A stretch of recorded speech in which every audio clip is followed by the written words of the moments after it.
πώς επηρεάζει μια τηλεοπτική εκπομπή μαγειρική στις διατροφικές μας συνήθειες και τι πιστεύετε πως θα πρέπει να προσέξουν οι προσέξτες?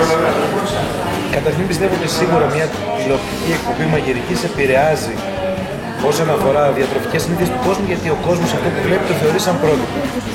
Υπάρχουν πολλοί τηλεοπτικοί μάγειρες που έχουν μια δικιά τους γνώμη για το φαγητό. Άλλος του αρέσουν πολύ η χορτοφαγία, άλλος τα κρέατα. Γενικά όλοι μας θέλουμε να κατευθύνουμε τον κόσμο πιο πολύ προς τα δικά μας θέλω, δηλαδή προς τις δικές μας διατροφικές συνήθειες.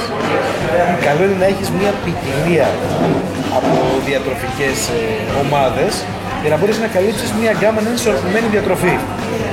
Αυτό που πρέπει να προσέχουν δηλαδή όλες οι εκπομπές μαγειρικής είναι να δίνουν μια ισορροπημένη διατροφή μέσα από τις συνταγές τους. Σε τι επίπεδο είναι το γρήγορο φαγητό της χώρας μας? Πιστεύω ότι υπάρχουν περιθώρια βελτίωσης. Το γρήγορο φαγητό και στη χώρα μας πιστεύω ότι όπως και σε όλες τις χώρες είναι σε πολύ μεγάλο βαθμό μια καλή επιλογή.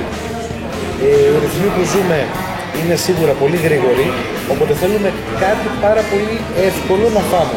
Αν επιλέξεις τώρα την επιλογή του έξω, υπάρχουν επιλογές ίσως όχι 100% υγιεινές. Υπάρχουν κάποιες μεγάλες αλυσίδες γρήγορου φαγητού που ίσως να μην τις προτείνω. Υπάρχουν όμως πολλές μικρές και καλές αλυσίδες που έχουν ποιοτικά πράγματα.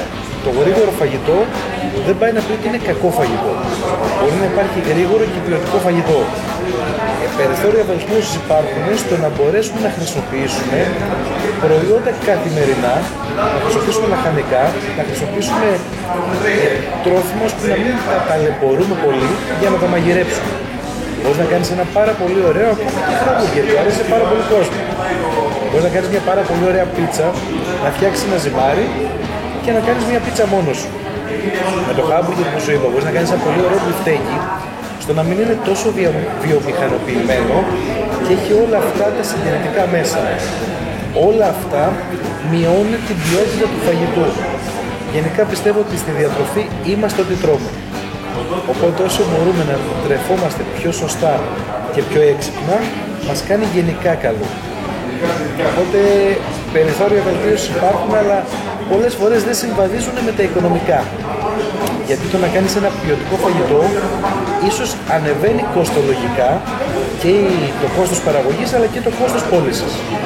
Οπότε γι' αυτό κάποιες αλυσίδες προσπαθούν να κρατήσουν την αλήθεια, να πω κάπου στη μέση. Ποιο μήνυμα θα θέλατε να στείλετε σε όσους έχουν κάνει το πρόχειρο φαγητό μόνιμο τρόπο διατροφής?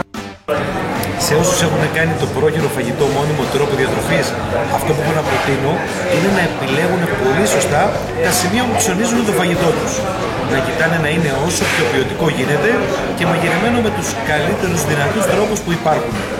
Αν τώρα θέλουν να κάνουν πρόχειρο φαγητό στο σπίτι τους, είμαι σίγουρος ότι μπορούν να μεταμορφώσουν ένα μπέργκερ, μια πίτσα ή και ένα σουβλάκι με τον πιο ποιοτικό και υγιεινό τρόπο.